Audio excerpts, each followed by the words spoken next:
Assalamualaikum. Waalaikumsalam, silakan duduk. Dari Yasinta ya? Iya, Bu. Oke, baik. Selamat siang Yasinta. Siang, Bu. Oke, terima kasih banyak sudah mau meluangkan waktunya ya untuk datang ke ruang konseling. Bagaimana kabarnya Yasinta hatimu hari ini? Baik sih, Bu. Oke, alhamdulillah. Yosi, Ibu ingin menjelaskan tentang sesi konseling ya, karena di sini Yasinta akan melakukan konseling dengan Ibu.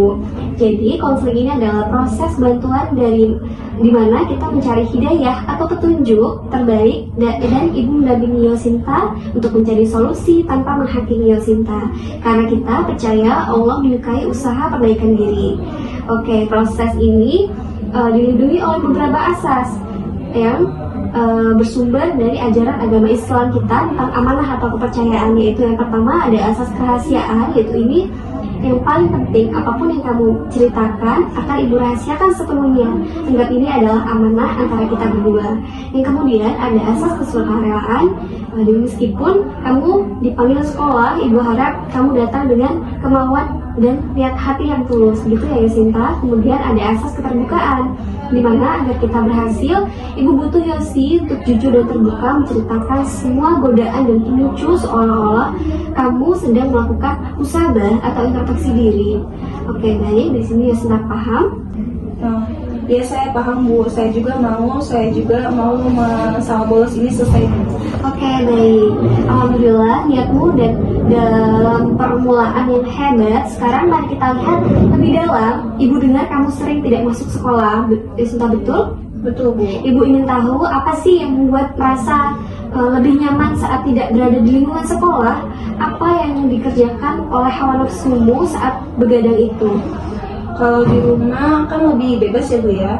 Bisa main game sampai malam, pagi tidur. Kalau di sekolah rasanya berat, Bu, kayak males gitu saya, Bu. Oke, baik. Jadi kamu mencari kenyamanan yang instan ya Yasinta, atau malas dan begadang. Ibu mengerti, tapi coba ceritakan saat kamu memutuskan untuk tidak masuk. Apakah itu biasanya setelah kamu tidak sholat subuh atau melewatkannya? Apakah ada terkait antara terlambat bangun dan hilang keberkahan waktu di pagi hari?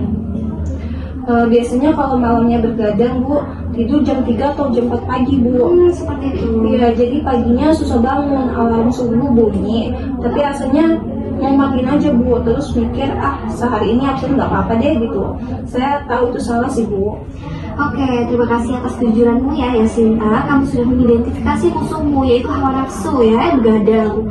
Oke, sekarang mari kita lihat ke depan tujuan hidupmu sebagai seorang khalifah atau pemimpin di dunia ini. Apa sih yang paling kamu inginkan?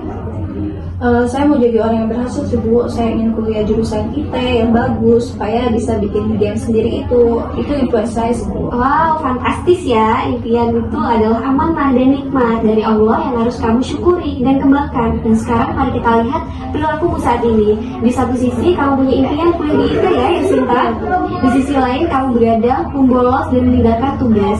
Bagaimana tindakan membolos dan begadang itu sekarang memenuhi amanah-amanahmu untuk mencapai impian untuk kuliah di IT tersebut? Jelas itu tidak bagus sih, Bu. Membolos bikin nilai saya anjlok ya, Bu. Jadi nggak akan bisa masuk kampus bagus. Saya menyia-nyiakan waktu dan amanah itu sih, Bu. Tepat sekali, kamu menyadari ada kesenjangan besar ya. Sekarang mari kita evaluasi hal itu. Apakah perilaku bolos itu benar-benar pilihan yang bertanggung jawab terhadap nikmat waktu yang Allah berikan pada Yasinta?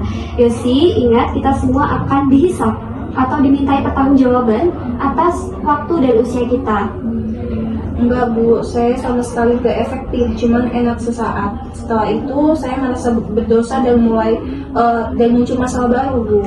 Nah, baik, di sini Ibu simpulkan ya, karena kamu udah punya azam atau tekad yang kuat. Mari kita kuatkan rencana istiqomah atau konsistensi ini.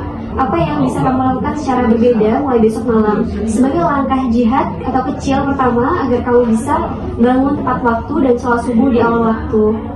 Rencana saya harus pasang alarm di kamar, Bu. Terus saya juga minta ibu di rumah untuk pegang HP saya jam 10 malam ini.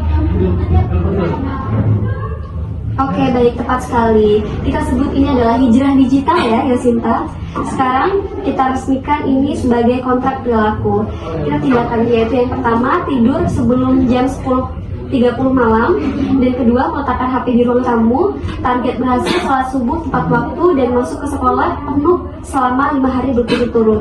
Jika kamu berhasil mencapai target ini, ibu akan memberikan hadiah kamu sebagai wujud syukur atas istiqomahmu. Oke Bu, kalau berhasil saya boleh beli satu skin game yang baru, sudah saya incar itu Bu buat saya. Oh, bagus sekali, komitmenmu adalah tanda bahwa kamu serius ingin meraih keberkahan. Dari skala 1 sampai 10, berapa sih besar azammu terhadap rencana ini? Saya merasa 9 sih Bu, saya akan tawakal, bahasa Inggris seperti itu. Saya akan tawakal. Oke, baik. Angka 9 yang diiringi tawakal itu sangat kuat. Yosi, ingat kamu milih untuk berubah demi ridho Allah dan impianmu. Sekarang untuk membantu self monitoringnya, kamu untuk mencegah kambuh itu, ibu minta kamu mencatat di buku kecil, yaitu yang pertama, pukul berapa hijrah digital dimulai, yaitu yang kedua, pukul berapa kamu berhasil bangun dan sholat subuh, yang ketiga, alhamdulillah, aku masuk atau aku lupa, aku akan coba lagi. Kita lihat catatan musabahmu di minggu depan ya Yosinta. Siap Bu, saya akan catat dan laksanakan rencana ini. Oke, hebat Yosi, ibu yakin kamu bisa. Fokuslah pada hari ini, jangan pikirkan 5 hari ke depan. Cukup pikirkan hari ini aku tidak akan menyanyiakan nikmat waktuku loh, gitu. Kamu adalah anak yang kuat, cerdas, sampai dulu. Oke, baik. Oke, baik, terima kasih ya Yosinta.